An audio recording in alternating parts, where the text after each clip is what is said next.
ఖండించాలి మీడియాపై దాడుల్ని, జర్నలిస్టుల ఐక్యత, జర్నలిస్టుల ఐక్యత.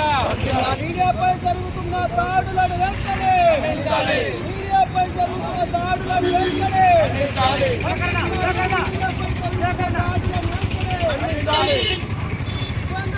ఐక్యత, జర్నలిస్టుల ఐక్యత.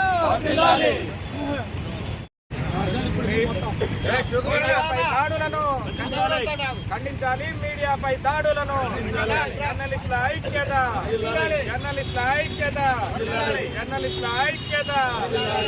ఖండించాలి మీడియాపై దాడులను, ఖండించాలి మీడియాపై దాడులను. మీడియాపై జరుగుతున్న దాడుల్ని ఖండించేందుకు రాష్ట్ర TUWJ IJU జర్నలిస్టు సంఘం తరఫున వారి అందరికీ మద్దతుగా ఉంటూ మీడియా దాడుల్ని వ్యతిరేకిస్తూ కార్యక్రమాన్ని ఏర్పాటు చేయడం జరిగింది. TUWJ IJU ఆధ్వర్యంలో జరుగుతున్న ఈ కార్యక్రమంలో మిగతా అన్ని సంఘాల నాయకులను, పాత్రికేయ మిత్రులను కూడా ఆహ్వానించడం జరిగింది. దానికి సంబంధించి ఈ రోజున అమరవీరుల స్తూపం వద్ద భద్రాద్రి కొత్తగూడెం జిల్లా బస్టాండ్ సెంటర్లో నిరసన కార్యక్రమం ఏర్పాటు చేశాం. రానున్న రోజుల్లో మీడియాపై ఎటువంటి దాడులకు తెగబడినా కానీ ఎంతటి వారినైనా ఉపేక్షించేది లేదని, వారిపై చట్టపరమైన చర్యలు తీసుకోవాలని ప్రభుత్వాన్ని డిమాండ్ చేస్తున్నాము.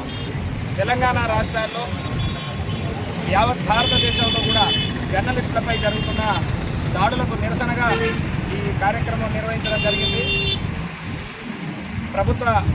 ప్రభుత్వానికి సంబంధించినటువంటి వార్తలను సేకరించే పనిలో ప్రభుత్వానికి, ప్రజలకు వారధిగా పనిచేస్తున్న మీడియాపై ఆంధ్రప్రదేశ్లో కొంతమంది రాజకీయ మూకల దాడిని నిరసిస్తూ ఈ కార్యక్రమాన్ని నిర్వహించడం జరిగింది.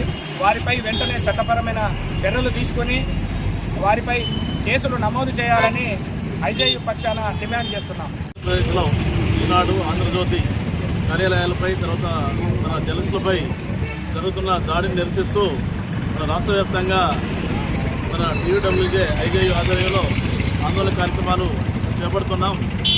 అధికార పార్టీ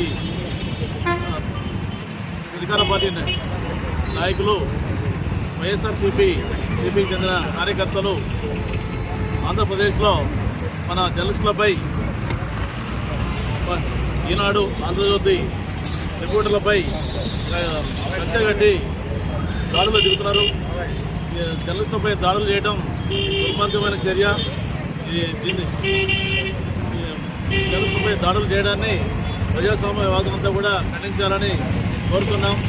జర్నలిస్టులపై దాడులు జరిగితే రెండు రాష్ట్రాల్లో కూడా జర్నలిస్టులంతా ఐక్యంగా దశలవారీ ఉద్యమాలు, ఆందోళన కార్యక్రమాలు చేపట్టి అధికార పార్టీ ఆగడాలను అణచివేసేంత వరకు కూడా ఉద్యమిస్తాం.